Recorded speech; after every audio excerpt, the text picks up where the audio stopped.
Masu sauraro barkanmu da warhaka, barkanmu da sake kasancewa a wannan rana ta yau, inda a yau ma za ku ji mu ɗauke da wani sabon sharshi na cikin shirin so ne, inda babu shakka a yanzu haka dai Hairana ta furtawa wato direban nata cewa shi fa take so ba fa Al'amin ba. Idan masu sauraro ba su manta ba, Al'amin shine wanda aka bawa Hairana kuma haɗin gida ne. To amma dai a yanzu haka dai Hairana ta zo wajen 'yar uwarta ko kuma in ce dai ƙawarta mace, sabida ta san halin da take ciki game da Al'amin da kuma Imran. To a yanzu masu sauraro kada ku manta, kada ku sha'afa, a yanzu haka za ku ji mu ɗauke da wannan sabon sharshi na cikin shirin so ne tsakanin Hairana da kuma Imran da kuma Al'amin. A cikinsu wa Hairana ta fi so kuma ta fi ƙauna, kuma shin ya kuke gani za ta iya kayawa a tsakanin mutane guda biyun nan, tsakanin Al'amin da kuma Imran. A lokuta da dama a baya, wato Al'amin, abokanansa da kuma sauran mutane suna ba shi shawarar cewa ya kamata ya rinƙa bawa Hairana kulawa, cikakkiyar kulawa, yadda ba za ta ƙara kallon wani namijin da sunan tana son shi ba. To amma dai Al'amin ya dubi abin da ya fi ƙauna, wato abin da Al'amin yake furtawa da bakinsa shine ayyuka sun masa yawa, ba zai iya ba ta kulawa kamar yadda take so ba.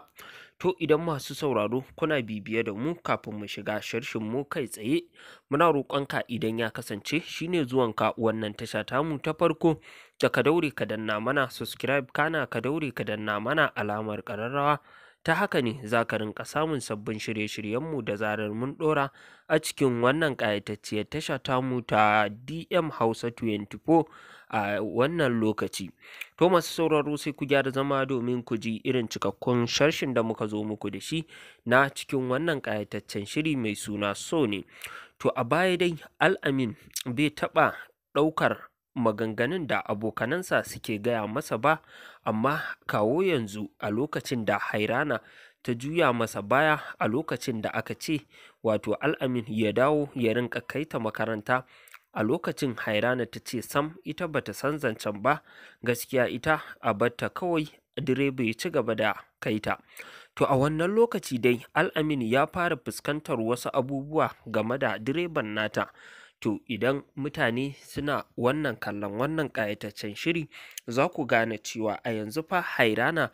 ta hankalinta ya karkata gun wato Imran, inda Imran dai shine wanda yake bata kulawa da kuma yake bata nishaɗi a kowane lokaci, musamman ma dai idan suna tare, inda wasu da dama suna nuna cewa Hairana fa za ta iya aurar Imran a halin da ake ciki, duk da dai direbanta ne kuma ba mai kuɗi ba ne, man talaka ne. To amma masu sauraro me kuke tunani zai iya faruwa a cikin wannan ƙayataccen sharshi na cikin shirin so ne?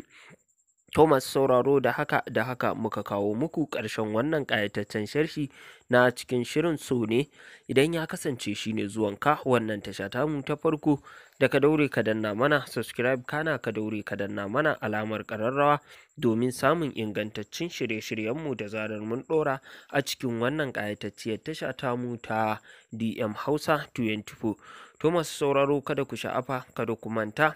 ƙofanmu a buɗe take domin mu ji ra'ayoyinku game da abubuwan da muke kawo muku a cikin wannan ƙayatacciyar tasha ta DM Hausa 24.